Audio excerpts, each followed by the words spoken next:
हमारा बजाज वाला 90s का ये एड आप सभी लोगों ने देखा ही होगा। एक समय था जब लोगों का सपना था एक बजाज स्कूटर खरीदना, और साथ ही ऑटो रिक्शा बोलने से आज भी बजाज ऑटो रिक्शा का ही ख्याल आता है। तो कभी आपको ये जानने की चाहत नहीं हुई कि कौन है बजाज के पीछे?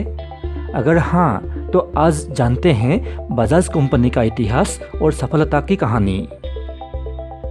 दोस्तों, आप देख रहे हैं Hindi YouTube channel success stories in Hindi, और मैं हूं आपका होस्ट और दोस्त भार्गव। 131 साल पहले मतलब सन 1889 को राजस्थान के एक छोटे से गांव में बजाज के फाउंडर का जन्म हुआ था, जो है जमनालाल बजाज।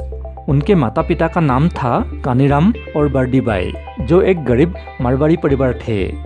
लेकिन जमनालाल बजाज जी को बाद में एक अमीर राजस्थानी व्यापारी ने पोते के रूप में गोद ले लिया था, जिनका नाम था सेठ बच्छराज बजाज, जो जमनालाल बजाज के पिता के दूर के रिश्तेदार थे और महाराष्ट्र में रहते थे, और ब्रिटिश राज में एक प्रसिद्ध और सम्मानित व्यापारी थे। बड़े होने पर जमनालाल जी सेठ बच्छराज बजाज के पारिवारिक व्यवसाय से जुड़ गया, और वही उन्होंने बिजनेस के तौर तरीके को सीखा। सेठ बच्छराज बजाज जी ने सन 1905 में महाराष्ट्र में एक कॉटन गिनिंग फैक्ट्री बिठाया। इन सब से जमनालाल जी को खूब सीखने को मिला।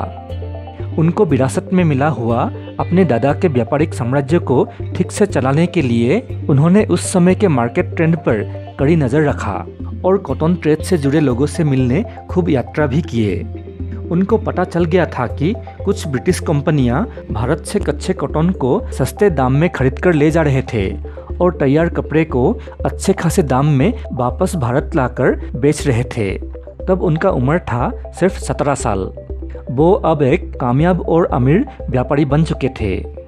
सन 1915 में उन्होंने बॉम्बे में बच्छराज जमनालाल नाम का एक ऑफिस खोला। सब कुछ अच्छा चलने लगा। प्रथम विश्व युद्ध के दौरान जब ब्रिटिश सरकार ने युद्ध के लिए भारत के अमीर व्यापारियों से धन मांगा था, तब जमनालाल जी ने भी उन्हें धन प्रदान किया था, जिस वजह से ब्रिटिश सरकार ने उन्हें राय बहादुर की उपाधि से सम्मानित किया था, जो बाद में उन्होंने त्याग दिया, क्योंकि महात्मा गांधी के दक्षिण अफ्रीका से लौटने के बाद उन्होंने गांधी के जीवन के तरीके और उनके सिद्धांतों से प्रेरित हो गए और स्वतंत्रता आंदोलन से जुड़ गए। वो गांधी के दृष्टिकोण को समझ सकते थे कि घर का बना सामान भारत की गरीबी का जवाब था। इसीलिए उन्होंने कई फैक्ट्रीज बिठाया और भारत में ही सामान बनाने लगे, जैसे कि कॉटन मिल्स, शुगर मिल्स इत्यादि। उन्होंने सन 1926 में बच्छराज फैक्ट्रीज प्राइवेट लिमिटेड और सन 1927 में बच्छराज एंड को प्राइवेट लिमिटेड का स्थापना किया। इनमें से एक आगे जाके बजाज ग्रुप ऑफ इंडस्ट्रीज बनने वाला था। तब उनका बड़ा बेटा कमल नयन बजाज भी इंग्लैंड के यूनिवर्सिटी ऑफ कैम्ब्रिज से ग्रेजुएट होकर आए और पिता जमनालाल बजाज के बिजनेस को ज्वाइन किया। बाप बेटे मिलकर बिजनेस को खूब चलाया, लेकिन सन 1942 में जमनालाल बजाज गुजर गए। उनके मौत के बाद बेटे कमल नयन बजाज ने स्कूटर, 3 व्हीलर के निर्माण में शाखा लगाकर कारोबार का विस्तार किया। जैसे कि सन 1945 में उन्होंने Bachhraj trading corporation private limited का स्थापना किया, जो देश के बाहर से इंपोर्ट किया हुआ 2 व्हीलर और 3 व्हीलर भारत में बेचने लगा, और यही कंपनी बाद में बजाज ऑटो बना। 1959 में इसने भारत सरकार से 2 पहिया और 3 पहिया वाहनों का निर्माण करने के लिए लाइसेंस प्राप्त किया, और भारत में वेस्पा ब्रांड स्कूटर बनाने के लिए पियाजियो से लाइसेंस लिया और वेस्पा 150 स्कूटर बनाना शुरू किया। कमल नयन बजाज ने सन 1965 में उनके बेटे राहुल बजाज को बजाज ग्रुप को सौंपा और सन 1972 में चल बसे। लेकिन सन 1970 तक बजाज ऑटो ने 1 लाख वाहन बना चुके थे।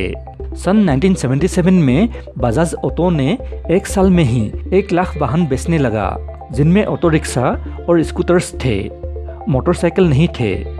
बजाज ऑटो ने मोटरसाइकिल बनाना शुरू किया सन 1986 से, और उसी साल 1 साल में 5 लाख वाहन सेल किया। सन 1995 में एक ही साल में 10 लाख वाहन बनाया और सेल भी किया।